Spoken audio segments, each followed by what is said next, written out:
Hi guys! Welcome to my YouTube channel po. Ang pag-uusapan po natin ngayon ay tungkol po sa mga bagay-bagay na dapat pong malaman ng ating mga soon-to-be pensioner po.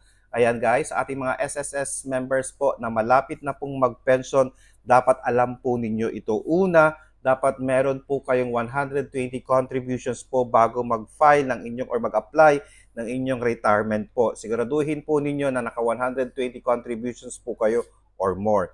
Pangalawa po, dapat meron po kayong SSS online dahil nga po lahat na po ngayon ay online na po. Pwede po kayong mag-apply ng inyong retirement through online po. Mas madali na po ito kaysa po nakikipila po kayo sa SSS branches po. Pangatlo po, dapat meron po kayong disbursement module. Dapat naka-enroll na po ang disbursement module po ninyo para mabilisan na po ang pag-file ng inyong retirement po. Okay? Una po, kung wala pa po kayong 120 contributions po, dapat po i-continue pa po ninyo ito hanggang maka 120 contributions po kayo. Bakit?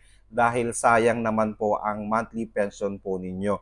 Pangalawa po, kung wala po kayong SSS online, madali lang pong gumawa ng SSS online po. Nandyan po ang www.sss.gov.ph para po kayo po ay makapag-apply ng SSS online po ninyo.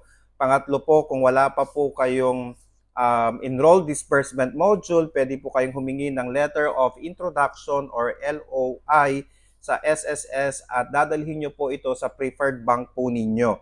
Okay? And then, mag-open po kayo ng account and then i-enroll po ninyo ito sa SSS online. Kung ito po ay okay na po lahat, meron po kayong 120 contributions at kayo po ay pa-retire na po or let's say 60 po ninyo at gusto niyo na pong mag-retire, meron na po kayong SSS online, enrolled na rin po ang inyong disbursement module, madali na po ang gagawin po ninyo.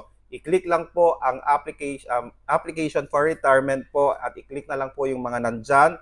Say yes, say no, nandyan po lahat yan at automatic na po yan. Maghihintay na lang po tayo ng ilang days para po pumasok ang ating retirement po. Okay? So sana po nakatulong po ako. Please do not forget to subscribe, like, and share para po lagi po kayong updated sa ating mga videos. Maraming salamat po and stay safe. Bye-bye!